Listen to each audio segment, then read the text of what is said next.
నెల్లూరులోని బారాషాహి దర్గా వద్ద రొట్టెల పండుగ ప్రారంభమైంది. ఈ నెల 30 వరకు జరిగే రొట్టెల పండుగకి దేశ విదేశాల నుంచి 15 లక్షల నుంచి 20 లక్షల మంది భక్తులు వస్తారని ఒక అంచనా. ఇంతకీ ఆ రొట్టెల పండుగకి ఎందుకంత క్రేజ్? నిజంగానే రొట్టె పట్టుకుంటే కోర్కెలు తీరుతాయా? మరింత సమాచారం మా ప్రతినిధి మహేష్ అందిస్తారు. మహేష్,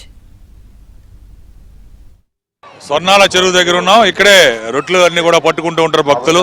ఇప్పటికే భక్తులందరూ కూడా ఎక్కడెక్కడి నుంచో వచ్చినటువంటి పరిస్థితి ఉంది. ప్రధానంగా చూస్తే ఇల్లు రొట్టె, ఫస్ట్ సంతానం, వివాహం, ఉద్యోగం, ఇలా రకరకాలుగా రొట్టెలన్నీ కూడా పట్టుకుంటుంటారు. విదేశీయానం, ఇల్లు, ఇలా ఏ కోరికతో రొట్టె పట్టుకుంటామో ఆ కోరికలన్నీ నెరవేరుతాయని భక్తుల ప్రగాఢమైన నమ్మకం, విశ్వాసం.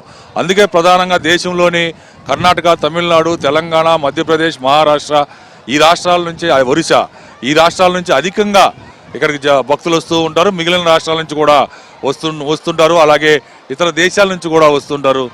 లక్షలాది మంది దాదాపు ఈ పండుగకి ఈసారి ఈ ఏడాది 20 లక్షల వరకు రావచ్చని అంచనా వేస్తున్నారు. ఇక్కడ కొంతమంది కర్ణాటక నుంచి వచ్చినటువంటి భక్తులు ఉన్నారు. వాళ్ళని అడిగి మరిన్ని వివరాలు తెలుసుకుంటారు. ఇప్పుడు ఏంటంటే ఘాట్లో ఎటువంటి ఇబ్బంది లేకుండా మేము క్లోరినేషను, బ్లీచింగ్ కలుపుతూ వాటర్ని పరిశుభ్రంగా పెట్టాము. రెండోది ప్రజలు కూడా ఆ విధంగా ఉంది కాబట్టి ప్రజలు వాళ్ళు కొంచెం మునగటం కానీ, స్నానాలు చేసి ఆ రొట్టెలు స్వీకరించడం కానీ జరుగుతుంది. గత సంవత్సరం కన్నా కూడా ఈ సంవత్సరం బాగా ఏర్పాటు చేసామని మేము భావిస్తున్నామండి. అలాగే ఈ ఘాట్లు ఇవన్నీ కూడా గత టీడీపీ హయాంలో నిర్మించిన తర్వాత చాలా నీట్గా క్లీనినెస్గా ఉన్నట్టు చేసాము. కనీసం 10 రోజుల ముందు నుంచి కొంచెం ఒక ఘాట్లో కింద మన టైల్స్ మీద పాచి మొత్తం ఉన్నదండి.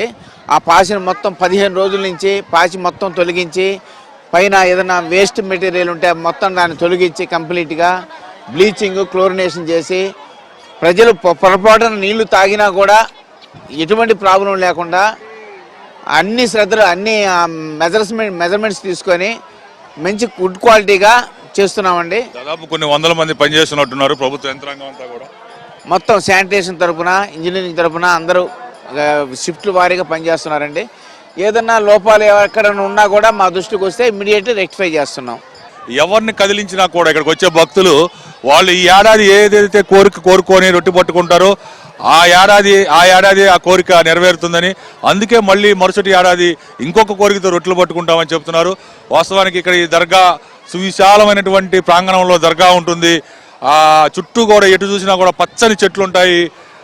మరోవైపు ఈ స్వర్ణాల చెరువు బంగారు వన్నెలో ఉంటుంది. దాదాపు మనం చూడొచ్చు ఆ సూర్యుడి కిరణాలు ఆ నీటి బిందువుల పైన పడి ఆ చెరువు అంతా కూడా ఒక స్వర్ణాల చెరువు, అంటే బంగారు రంగులో కనిపిస్తూ ఉంటుంది. అందుకే దీన్ని స్వర్ణాల చెరువు అంటారు. ఈ స్వర్ణాల చెరువులోనే రొట్టెలు పట్టుకుంటూ ఉంటారు.